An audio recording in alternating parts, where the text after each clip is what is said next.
pour la présidence de l'UMP qui continue de faire rage. Et oui, la compétition s'envenime, nous dit le Parisien. Hier, Jean-François Copé s'est affiché avec Jean Sarkozy, tout un symbole, hein, Elisabeth. Et la rencontre n'a pas eu lieu n'importe où, puisqu'elle a eu lieu au Winston. Alors, c'est l'ancienne adresse préférée de Nicolas Sarkozy pour ses rencontres politiques. Alors, lorsqu'on sait que la majorité des adhérents qui vont voter pour élire le nouveau chef de l'UMP sont sarkozystes, on comprend que cette rencontre a tout son poids.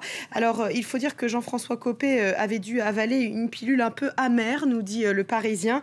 C'est le ralliement du sarkozyste Christian Estrosi à François Fillon. Alors, il y a un député filloniste qui témoigne dans le Parisien et qui dit « Estrosi, c'est une vraie prise de guerre. Le timing est parfait. Copé doit enrager ». Et du côté du Parti socialiste, la succession de Martine Aubry à la tête du PS crée également des tensions. Oui, alors on croyait connaître le nom du successeur de Martine Aubry dès cette semaine. Martine Aubry, en tout cas, l'avait promis vendredi dernier. Eh bien, il faudra attendre, nous dit Le Monde, et sans doute jusqu'au 12 septembre. Et en attendant, le feuilleton socialiste continue. Il y a toujours deux favoris, le numéro 2 du PS, Harlem Désir, et puis le député de Paris, Jean-Christophe Cambadélis. Mais certains responsables socialistes dénonce l'opacité de la désignation du futur leader du PS.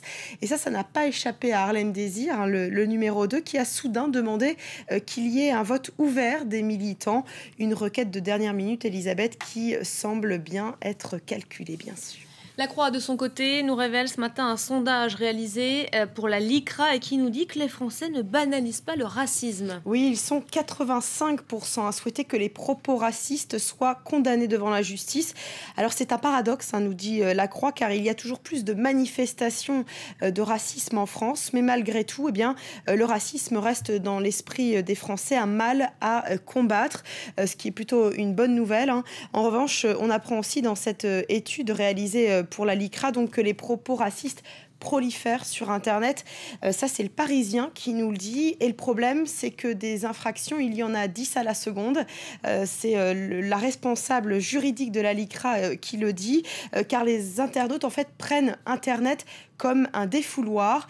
Et la procédure est très longue, vous savez, pour faire enlever des propos racistes sur un blog, par exemple, d'où le problème de lutter contre le racisme sur Internet.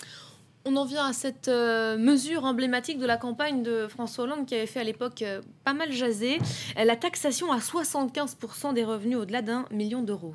Oui, et la Tribune nous explique pourquoi cette taxation ne sera presque qu'un symbole. Le gouvernement a en effet décidé de conjugaliser cette contribution. Alors qu'est-ce que ça veut dire ? Eh bien ça veut dire que dans le cas d'un couple marié, cette imposition ne touchera en fait que les revenus au-delà de 2 millions. 1 million plus 1 million, car on prendra en compte donc le foyer fiscal. Et ça, la plupart des grands patrons sont évidemment mariés, note la Tribune. Donc la plupart des grands patrons ne seront pas visés par cette mesure. Et puis il faut savoir que seront visés que les salaires et les rémunérations annexes. Donc dans le cas de Liliane Bettencourt, vous savez, la richissime héritière de L'Oréal, eh bien il n'aura pas de taxation puisqu'elle ne touche pas des salaires mais des dividendes. Alors voilà pourquoi, nous dit la Tribune, seul 1 millier de contribuables devraient payer ces 75% sur une partie de leurs revenus. Et puis enfin, cette mesure ne durera que 2 ans, 2013 et 2014. Pour une mesure emblématique, ce ne sera pas très long comme délai d'application.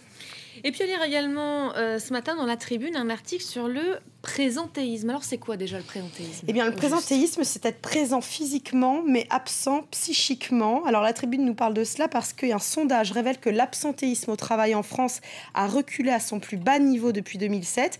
Mais derrière ça, eh bien, le présentéisme gagne du terrain et cela illustre souvent, nous dit le journal, une situation de burn-out. Le franchissement de la barre des 3 millions de chômeurs il y a quelques jours ne va pas améliorer la situation, nous dit la Tribune, une situation qui est amplifiée, vous savez, par la peur de perdre son emploi, le stress au travail. Donc pour lutter contre le présentéisme, eh bien, il faut revoir l'organisation du travail et surtout l'ambiance au travail.